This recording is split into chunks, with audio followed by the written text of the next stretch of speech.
माननीय शिवपाल सिंह यादव जी ने कहा है कि बीजेपी को हटाना होगा और जब समाजवादी पार्टी की सरकार बनेगी तभी यहां रामराज आएगा। शिवपाल जी, आपको याद दिलाना चाहूंगा 1999 जब आपके ज्येष्ठ भ्राता माननीय मुलायम सिंह जी प्रदेश के मुख्यमंत्री बने थे और मेरी नियुक्ति मेरे ना चाहते हुए भी 20 दिसंबर 1989 को की गई थी। जब मैं पहुंचा वहां पर तो मुझे कहा गया कि हैबरा इंटर कॉलेज में एक कमरे में दर्शन सिंह, उनके वकील भाई, उनके घर की महिलाओं ने आग लगा दिया है और लूटपाट कर लिया है। और मेरे आने के एक दिन पहले, उस समय दर्शन सिंह आपके पार्टी के विरोधी थे, उनके भाई, उनकी महिलाओं पर डकैती और आगजनी का मुकदमा अभिलाष सिंह यादव द्वारा कायम कराया गया था हैबरा माध्यमिक विद्यालय में और उनको गिरफ्तार करने को कहा गया था।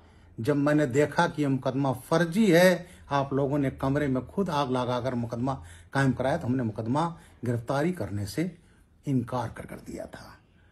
मेरे ज्वाइन करने के एक दिन से ही मेरी नाराजगी, मुझसे आप लोगों की नाराजगी शुरू हो गई थी। दूसरा,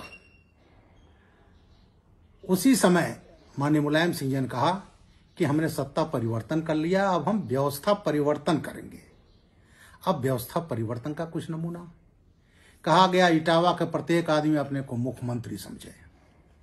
कहा गया विरोधी पार्टी के विधायक उसको खुद निपट लो। और उसके बाद जो समाजवादी पार्टी का राम राज्य का वर्जन शुरू हुआ वो जंगल राज था। इंजीनियरों की पिटाई, डॉक्टरों की पिटाई, जो प्रिंसिपल आपके मन चाहे एडमिशन ना करे उसकी पिटाई, ये आम बात हो गई थी पूरे प्रदेश में और खासकर इटावा में। उसके बाद और याद दिलाऊं आपको, वो घटना थी 20 जनवरी 1990 की। विद्याराम कोरी थे अनुसूचित जाति के, ग्राम भावलपुर जसवंत नगर। एक आंख उनकी नहीं थी, रिक्शा चालक थे, पत्नी उनकी दोनों आंखों से दिव्यांग थी। उसको आपके लोगों ने राड से पिटाई करके मार डाला और मारने के बाद उसको आपने, जब मुकदमा लिखा गया तो आपने उसको कहा ये एक्सीडेंट है। मैंने जब उसमें गिरफ्तारी चाही तो मुकदमा सीबीसीआईडी को दे दी गई और उसमें उसी गांव के धनीराम यादव, दशरथ यादव, भारत यादव, राजवीर यादव और झंडीलाल यादव, इन सबको सीआईडी जांच में ये कहा गया नहीं, ये दोषी नहीं है, ये तो एक्सीडेंट से बेचारा रिक्शा वाला मर गया। उस परिवार को अनाथ कर दिया गया, उसकी दोनों आंखों से दिव्यांग पत्नी और बच्चों को। ये था आपका राम राज्य। बगल में गांव था चौबिया थाने में गंगापुरा, आपके बड़े नजदीक थे राम सेवक गंगापुरा, मिनी राम नरेश। वहां के कहार जात के लोग इनकी दखलंदाजी का विरोध करते थे, तो साहब उनकी ऐसी पिटाई हुई कि वहां के 18 बैकवर्ड जाति के कहार परिवार ने गांव से पलायन कर दिया था। इसके बाद आपकी जो व्यक्तिगत आप चुनाव लड़े इटावा कोऑपरेटिव बैंक का, आपने सोचा था आपके भाई मुख्यमंत्री हैं तो आपके खिलाफ कोई चुनाव नहीं लड़ेगा, लेकिन इटावा के ही एक सज्जन चुनाव लड़ गए।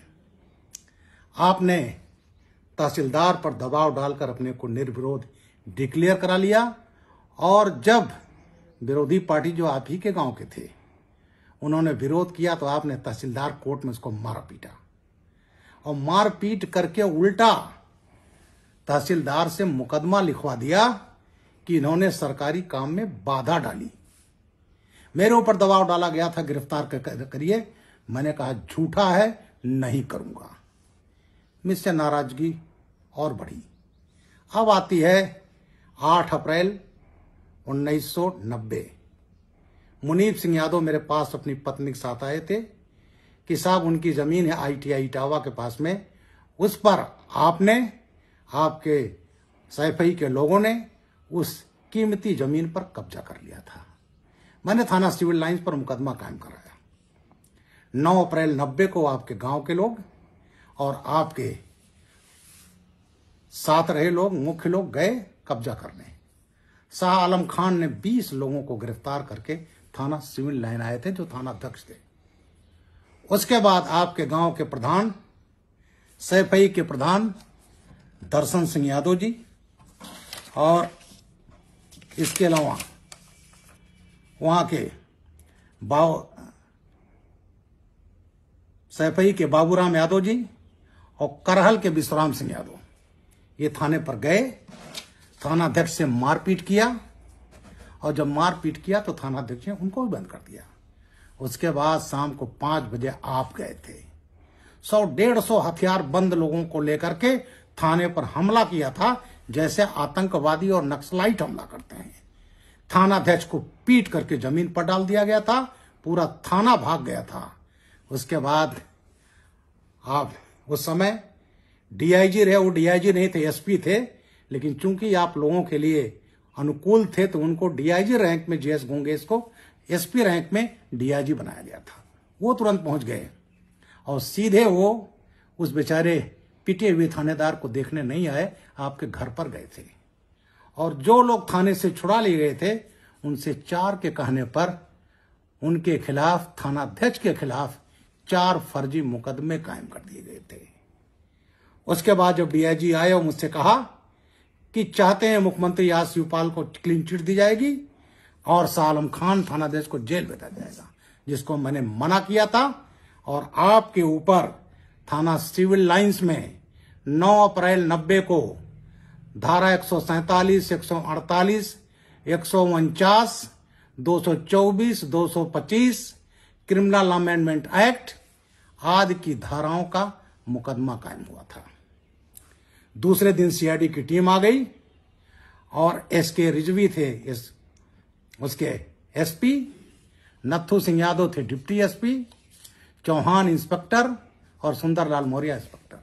सीआईडी में बरसों लगता है, मात्र 10 दिन में सीआईडी इंक्वायरी फाइनलाइज्ड, आपको क्लीन चिट, और इस निर्दोष थाना अध्यक्ष ने, शाह आलम खान ने, जिसने सही काम किया था, उसका प्रोसिक्यूशन दिया गया मुकदमा चलाने का, और मेरे खिलाफ बर्खास्त करने के लिए जांच, विभागीय जांच आर्डर किया गया था।